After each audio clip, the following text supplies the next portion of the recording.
ಅಪ್ಪ, ನಮ್ಗೆ ತುಂಬಾ ಹಸಿವಾಗಿದೆ. ಇನ್ನು ಕೂಡ ಹೋಗ್ತಾ ಇಲ್ಲವಾ? ಕೈರಿ ಮಕ್ಕಳೇ, ನಿಮ್ಮ ಅಪ್ಪ ಏನು ಮಾಡ್ತಾನೆ? ನನ್ ಮಕ್ಕಳಿಗೆ ಊಟ ಕೊಡ್ಲಾಗದ ತಂದೆ ಆಗಿದ್ದೀನಲ್ಲ,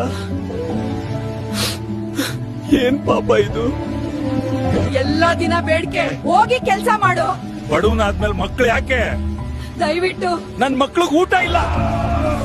ನನ್ನ ನೋವಿನಿಂದ ನನ್ನ ಮಕ್ಕಳು ಬದುಕಿದ್ರೆ ನಾನು ಎಲ್ಲವನ್ನು ತ್ಯಾಗ ಮಾಡ್ತೀನಿ. ಇದು ಅಪಾಯಕರ. ನೀನು ಖಚಿತವೇ? ನನ್ನ ಮಕ್ಕಳ ಹಸಿವು ನನ್ನ ನೋವಿಗಿಂತ ದೊಡ್ಡದು. ನನ್ ಕಿಡ್ನಿ ಕೊಟ್ಟಿದ್ದಕ್ಕೆ ಇವತ್ತು ನನ್ನ ಮಕ್ಕಳು ಹಸಿವಿಲ್ದೆ ಐಟ ಮಾಡ್ತಿದ್ದಾರೆ. ಇದಕ್ಕಿಂತ ದೊಡ್ಡ ಸಂತೋಷ ಏನ್ ಬೇಕು? ಅಪ್ಪ, ಊಟ ತಂದಿದ್ದಾರೆ. ತಿನ್ನಿ ಮಕ್ಕಳೇ, ಚೆನ್ನಾಗಿ ತಿನ್ನಿ. ನಾವು ತಪ್ಪು ಮಾಡಿದ್ದೇವೆ ಹಲ್ಕ್. ತಂದೆಯ ಪ್ರೀತಿ ಯಾವ ನೋವಿಗಿಂತಲೂ ದೊಡ್ಡದು.